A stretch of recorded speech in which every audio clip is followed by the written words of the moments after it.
Here's my review for the Gamma RCF Airbender 13.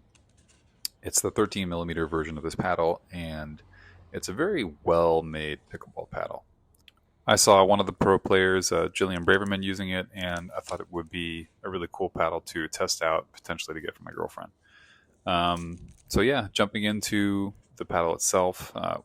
First off, it is an edgeless paddle, which is always a nice feature because edge guards tend to send the ball flying at weird angles if you don't hit it exactly right. And they kind of put like this pattern on the edge, which makes it feel reinforced, which is nice. The paddle face is extremely gritty, like grit for days. And the throat of the paddle has these cool little inlays and the shockbuster system, as well as the signature hole in the paddle. And to top it off, you've got the butt cap system. You can swap these out for different weights. I really like the sound of the paddle. As far as the inner construction, I'm not entirely certain what's in there, but it's got a good balance to it. I didn't feel it to be too heavy on the paddle head or in the handle area. It was kind of mostly balanced. Some paddles definitely feel top heavy. This one, not so much. But that kind of brings us to the shockbuster system that they have. And you know, its name suggests that it will reduce vibrations when you're hitting balls. I experimented with the three different weights that they provide. There's different colors. I believe the white is lightest and the black one was heaviest. I didn't really notice the first one, but the second one I did notice, and there's kind of like a improved feel on your follow through on certain shots.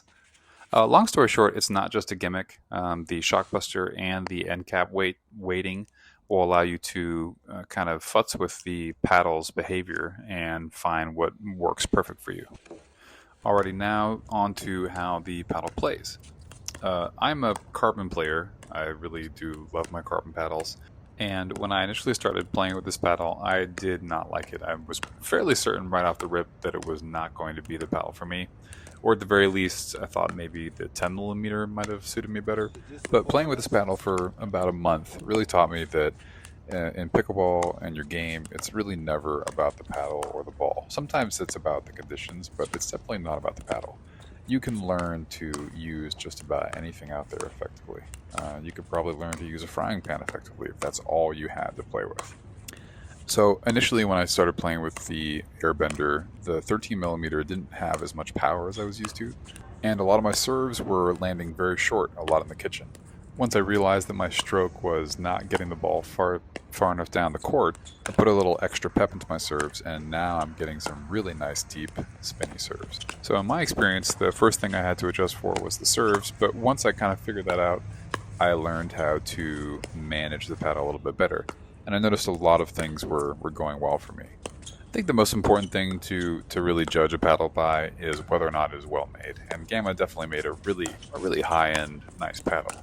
The paddle's made from very high quality materials. There's nothing chintzy about it at all. And it looks very sturdy. It really seems to be all of one piece. And the black, white, and silver aesthetic is very nice.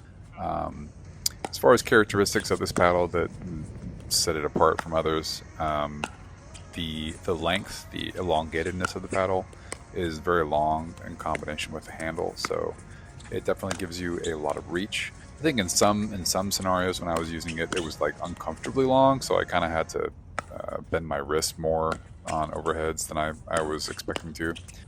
Although I did look up the specs for the paddle, it is 16.5 inches, the same as my carbon paddle, so it must just be psychosomatic, or maybe I was holding the paddle slightly lower on the handle, I'm not sure. But again, that's just, getting used to the paddle. And, the balance of it is not exactly what I had been playing with before. My carbon paddle that I use a lot, is very evenly balanced, so it feels super light at the kitchen.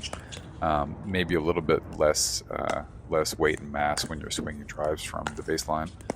And in contrast, while using this paddle, and I could be wrong, it kind of felt like it was more balanced with a slight bias towards the handle side. But again, this is just how I'm articulating it. It's a feel that I get from the paddles that I play with. My older carbon, the original one, that one felt like it was more weighted towards the sweet spot paddle head area. So a lot of the volley putaways were really nice because there was a little extra oomph behind them. So taking all of that into account, and also thinking about the fact that they make a 10 millimeter, a 13 millimeter, and a 16 millimeter, I think that you really have a lot of options to dial in your specific kind of play style if you wanted to go with this paddle. For me, if I did end up playing with this, I would probably go with a 10 millimeter because I'm a little bit wimpier in the upper body, and then I might add heavier weights in the throat and the butt cap. In conclusion, I would highly recommend this paddle. It's a good intermediate pro level paddle for anyone that's interested in taking their game to the next level. Thanks for watching.